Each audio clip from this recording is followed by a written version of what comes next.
최근 증시를 보시면 테슬라는 정부의 수혜를 받아 상승세를 이어가고 있습니다. 하지만 불확실성이 여전히 시장을 지배하고 있죠. 현재 시장은 금리 인하를 약 79%의 확률로 예상하고 있는데 이 확률은 지난 몇 주간 급격하게 변했었죠. 11월 중순만 해도 95%가 넘었던 확률이 50% 아래로 떨어졌다가 다시 올라온 건데 이런 변동성 자체가 시장의 불확실성을 그대로 보여주는 겁니다. 그럼 왜 이렇게 의견이 엇갈렸던 걸까요? 연준 내부에서도 고용시장 악화에 대한 우려와 여전히 목표치를 웃도는 인플레이션 사이에서 뭐가 더 중대한지 의견이 갈렸었기 때문인데요. 다행히 지금까진 고용 안정화를 더 중대하게 보고 있기 때문에 금리 인하 가능성이 높다고 보고 있습니다. 이런 금리 인하는 테슬라 같은 성장주에겐 득이 되죠. 장기적으로 투자가 필요하기 때문에 금리 인하의 수혜를 더 크게 받을 수 있는 건데 실제로 최근 시장 흐름을 보면 AI 버블 우려가 완화되면서 외국인과 기관 자금이 다시 유입되고 있고 그리고 이 흐름을 타서 테슬라 주가는 최근 며칠간 급등했죠. 11월 말 $380 후반대 저점에서 약 10% 넘게 반등한 건데요. 시가총액으로 따지면 약 1조 5천억 달러, 하나로 약 2천조 원이 넘죠. 여기서 중요한 건 이 반등의 배경인데요. 단순히 시장 전체가 올라서가 아니라 테슬라와 관련된 호재들이 겹쳤죠. 먼저 중국 시장에서 선방하는 모습을 보였습니다. 전기차 출하량이 약 8만 6천 대를 기록했는데요. 이건 전년 대비 10% 증가한 수치이고 2025년 중 두 번째로 높은 실적입니다. 9월에 이어 3개월 연속 증가세를 보이기도 하는데 BYD 같이 저렴한 가격을 앞세운 전략이 거센 상황에서도 테슬라는 선전하는 모습을 보여줬습니다.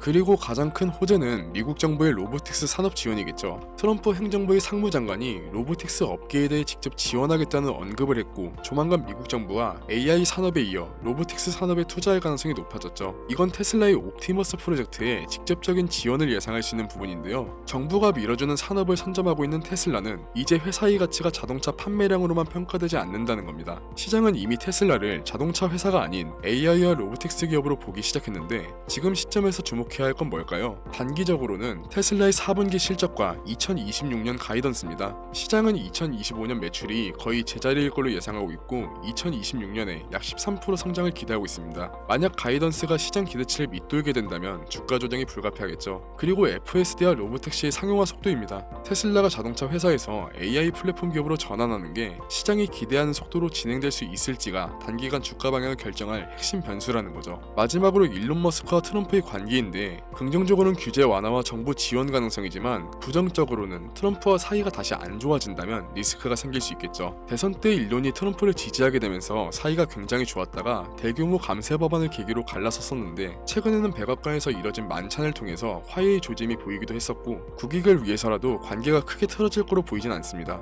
관계가 회복됨에 따라 사업 투자 등 긍정적인 효과를 기대할 수 있겠지만 미국 내에서 트럼프 대통령의 지지도가 갈수록 떨어지고 있는 점도 고려해봐야겠죠. 결국 지금 테슬라를 둘러싼 여러가지 이슈들 속에서 단기적으로는 변동성이 있겠지만 중장기적으로는 큰 기회가 될 수 있는 시점인 겁니다. 그래서 왜 테슬라를 장기적인 관점에서 꼭 가져가야 할까요? 단순히 전기차 회사가 아닌 AI 플랫폼 기업으로 변화하고 있기 때문입니다. 우선 AI 플랫폼 기업의 큰 장점은 마진인데 구독 서비스를 통해 비용은 거의 안 들면서 계속 수익을 지속시킬 수 있다는 거죠. 꾸준히 비용이 적게 들면 순이익은 높아지고 사업 확장과 연구 개발도 무리 없이 진행 가능한 선순환 구조가 자연스럽게 만들어지는데 기술력을 기반으로 시장을 선점할 가능성이 높아지는 겁니다. 그리고 시장을 선점할 세 가지 핵심 프로젝트가 있죠. FSD 시스템과 AI 칩 그리고 로봇 옵티머스인데요. FSD가 자율주행인 건 대부분 아실 텐데 동시에 테슬라의 AI를 훈련시키는 데이터 수집 엔진의 역할을 하고 있습니다. 테슬라의 누적된 자율주행 거리는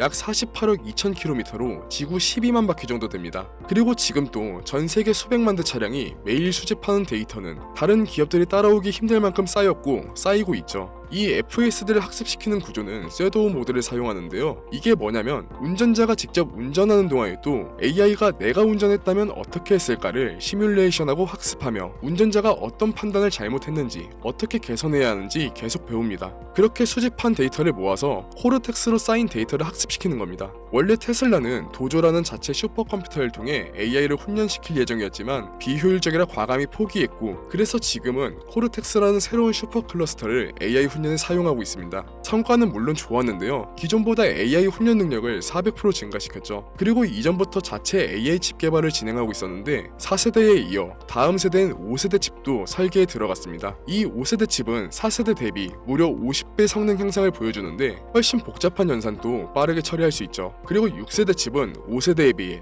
약 2배 이상의 성능을 보일 거랍니다. 이 모든 걸 지금부터 3년 내로 또 기대 이상의 기술력을 보여주겠다는 거죠. 이미 테슬라는 독자적인 AI 개발로 개발 속도를 극대화하고 있습니다. 테슬라는 모델을 자체 개발하고 FSD 칩과 AI 칩을 직접 설계하고 인프라를 직접 구축한 반면 대부분의 AI 기업들은 여전히 AI 인프라의 핵심 요소들을 외부 기업에 의존하고 있어서 이미 격차는 벌어진 것과 같죠. 그리고 이 격차를 앞으로 더 벌릴 건 로봇 사업인데요. FSD 시스템과 동일한 AI를 옵티머스에 적용해서 운전에서만 사용하는 걸 넘어 일상생활과 산업에서 사용할 수 있는 로봇이 탄생하는 겁니다. 또한 인간의 노동력을 대체하게 되면서 옵티머스를 통해 인력난 해소와 비용 절감이 가능해지는 거죠. 사람과 달리 쉬지 않아도 되는 옵티머스가 노동력을 대체한다면 장기적인 생산성과 경제 성장의 한계를 돌파할 수 있는 겁니다. 결국 FSD 전 세계에서 데이터를 모으고 자체 AI 칩으로 빠르게 학습시키고 옵티머스로 노동력을 대체하는 완벽한 밸류 체인을 형성하는 거죠. 물론 일각에서는 회의적인 시각도 있긴 한데요. 개발 지연이나 경쟁 심화 그리고 규제 같은 이야기들인데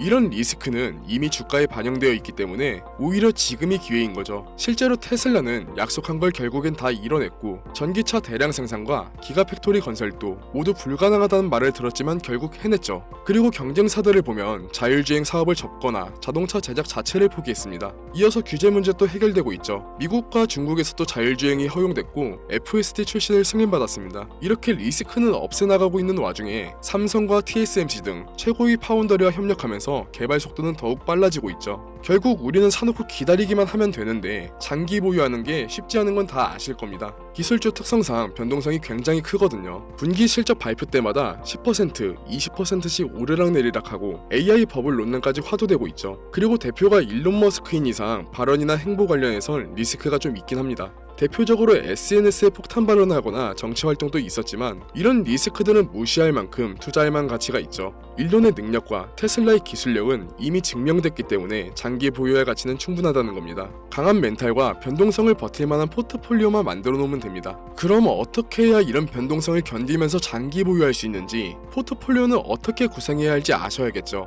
우선 관련된 섹터 전체로 시야를 넓히는 겁니다. 테슬라가 성공하려면 결국 반도체와 센서가 필요하고 그리고 배터리 기술과 데이터 센터가 필요하죠. 그래서 테슬라 하나에만 올인하는 게 아니라 관련 섹터들과 함께 혹시 모를 큰 조정에 대비할 안전자산에 분산 투자하는 겁니다. 그런데 분산 투자해야 되는 건 알겠는데 포트폴리오의 비중과 종목을 선정하는 건 참 어렵죠. 그렇다고 제가 영상으로 전부 설명드리는 것도 마찬가지로 어렵고요. 개인이 원하는 목표 수익률과 성향은 여러분들 모두 다를 테니까요. 그래서 관련된 내용이 담긴 책에 제본을 발송드리려고 합니다. 물론 책 판다는 소리 아닙니다. 무료로 드릴 거고요. 직접 쓴 책인데 영상에서 설명 못 드린 내용은 전부 이 책에 담겨져 있습니다. 부탁드릴 건 구독과 좋아요 그리고 신청 완료라는 댓글만 부탁드립니다. 신청 방법은 두 가지인데요. 구독과 좋아요 그리고 댓글로 신청 완료라고 남겨주신 분들께서는 지금 시청 중인 영상의 설명란 또는 댓글에 링크로 들어가셔서 양식을 작성 후 제출해주시는 방법이 있습니다. 모바일로 시청 중이신 분들은 링크 누르시면 문자로 돌아가는데 문자로 남겨주시면 됩니다. 그리고 PC로 시청 중이신데 위 절차가 너무 번거롭다 하시면 PPT 하단 연락처 보이시죠? 연락처 참고하셔서 문자로 분산이라고 남겨주시면 됩니다. 문자나 양식을 남겨주시면 순차적으로 연락을 드릴 거고요. 지금까지 영상 시청해주셔서 감사드리고 더 좋은 영상으로 찾아뵙겠습니다.